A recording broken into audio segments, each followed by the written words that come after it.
दोस्तों ये कहानी है एक ऐसे लड़के की जो कि पढ़ाई में एवरेज था। दिन भर दोस्तों के साथ टाइम पास करना, मोबाइल चलाते रहना उसकी आदत थी। घर पर उसकी माँ की तबीयत भी ठीक नहीं रहती थी और वो ठहरे गरीब परिवार से, और घर की हालत बद से बदतर थी।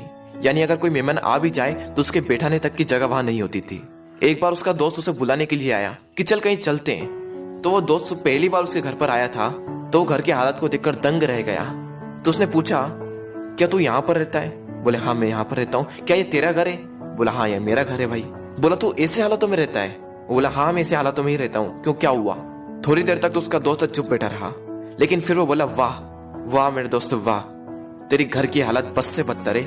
माँ घर पर बीमार पड़ी हुई है, पापा दिन रात काम करके थोड़ा सा पैसा जुटा पाते हैं और उससे घर खर्च चलाते हैं, और तू दिन भर मोबाइल चलाते रहता है, दिन भर दोस्तों के साथ टाइम पास करता है। तुझे अपने करियर की कोई चिंता नहीं और तेरे घर की हालत बस से बदतर हो चुकी है। तो एक बात बता, किसको धोखा दे रहा है? अपने आप को, अपने माँ बाप को? किसको धोखा दे रहा है? उसके दोस्तों ने कहा तू चल मेरे साथ। वो बोला कहाँ चलना है? नहीं तू चल मेरे साथ। तो उसका दोस्त उसे वहां ले गया जहाँ पर उसके पापा काम करते थे। उसके पापा एक फैक्ट्री में मजदूर थे। वो वहां पर बैठे हुए थे, पसीने से तरबतर होकर हालत बस से बदतर हो चुकी थी, शरीर में पेन हो रहा था, और उनके पास में उन्हीं की फैक्ट्री का एक मजदूर और बैठा था और वो उनसे कुछ कह रहे थे।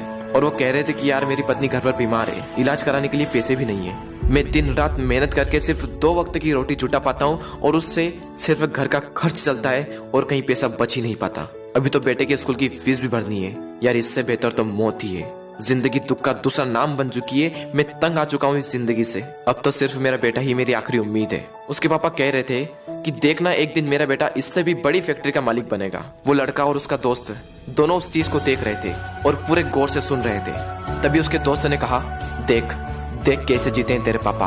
तेरे पापा तेरे से कितनी उम्मीद लगाए बैठे हैं, देख जरा एक बार। लेकिन क्या तुझे लगता है कि इस तरह से तो उनकी उम्मीदों पर खरा उतर पाएगा?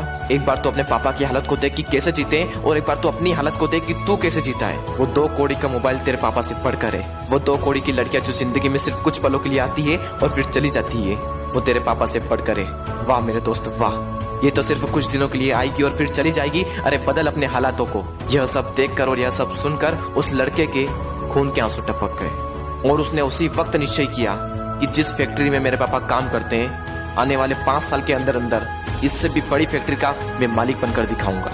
और उसके अंदर से चीख उठी थी कि मुझे कंपनी का मालिक बनना है, एक बहुत बड़ी कंपनी का मालिक बनना है, नौकर नहीं बनना है। और जैसे ही उसके अंदर से ये चीख निकली, वो दिन के लगातार 10 घंटे पढ़ने लगा। उसके दिमाग में सिर्फ एक ही लक्ष्य कि बहुत बड़ी कंपनी का मुझे मालिक बनना है। और उसके लिए मुझे क्या करना होगा? उसके लिए मुझे पढ़ना होगा और मैं पढ़ूंगा। कोई माई का लाल ऐसा नहीं है जो मुझे रोक सकता है पढ़ने से। और आखिरी के सिर्फ 1 महीने में पढ़कर पूरे स्टेट में टॉप कर दिखाया। सब लोग हैरान हो गए कि ये कैसे हो गया। सबकी आंखें फटी की फटी रह गई। सब लोग दंग रह गए कि हाउ इज दिस पॉसिबल। जब उसका इंटरव्यू हुआ और उससे पूछा गया कि ये सब कैसे हुआ, तब उसने कहा कि मुझे जिंदगी में कुछ नहीं चाहिए, मुझे तो सिर्फ अपने पापा के सपनों को पूरा करना है। मेरे पापा का सपना है कि जिस फैक्ट्री में वो काम करते हैं उससे भी बड़ी फैक्ट्री का एक दिन में मालिक बनकर दिखाऊं। सिर्फ इसी सपने को लेकर मैं इतना पढ़ पाया और अपने प्रदेश में फर्स्ट आ पाया। दोस्तों हो सकता है कि आप इस कहानी की शुरुआती पार्ट को अपने आप से रिलेट कर पाओ। इंडिया में मैक्सिमम लोग या तो मिडिल क्लास फैमिली से बिलोंग करते हैं या फिर पुअर फैमिली से बिलोंग करते हैं। हर बच्चे के पापा बहुत ही संघर्ष करके उसे पढ़ाते हैं। हो सकता है आपके घर की भी यही हालत हो। उस कहानी में उस लड़के ने रियलिटी को एक्सेप्ट करा और अपने हालातों को बदल दिया। लेकिन क्या आप रियलिटी को एक्सेप्ट करते हो?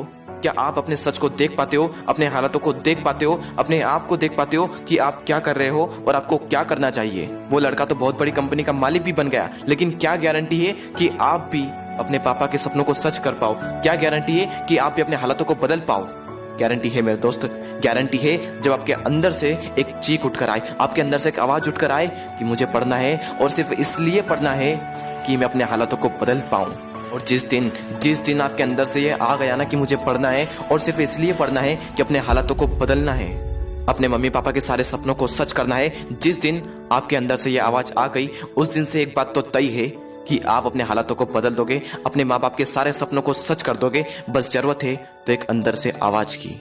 दोस्तों बहाने बनाने से कुछ नहीं होगा। बहाने तो हर कोई बनाता है, हर वो इंसान बनाता है जो कायर होता है। मेरा मन नहीं लगता, मुझे आलस आ रहे हैं, मुझे मैथ्स टफ लगता है, मुझे साइंस टफ लगता है, मुझे ये टफ लगता है, मुझे वो टफ लगता है। कुछ भी टफ नहीं है। जाकर पूछो उस टॉपर से कि तुझे क्या टफ लगता है। तो हमेशा हमें सिर्फ एक ही चीज सुनने को मिलती है कि पढ़ने वाले के लिए कुछ भी टफ नहीं है।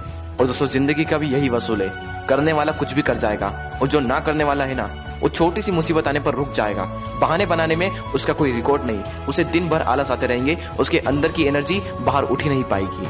मैथमेटिक्स करते वक्त अगर आपको कोई डाउट आता है तो मेरे पास एक एप्लीकेशन है जो आपको सजेस्ट करूंगा, जिसका नाम है डाउट नट। आप यहाँ पर किसी भी सवाल का फोटो खींचकर उसका आंसर पा सकते हैं। IIT JEE के क्रश कोर्स की सुविधा भी आपको यहाँ पर मिल जाती है।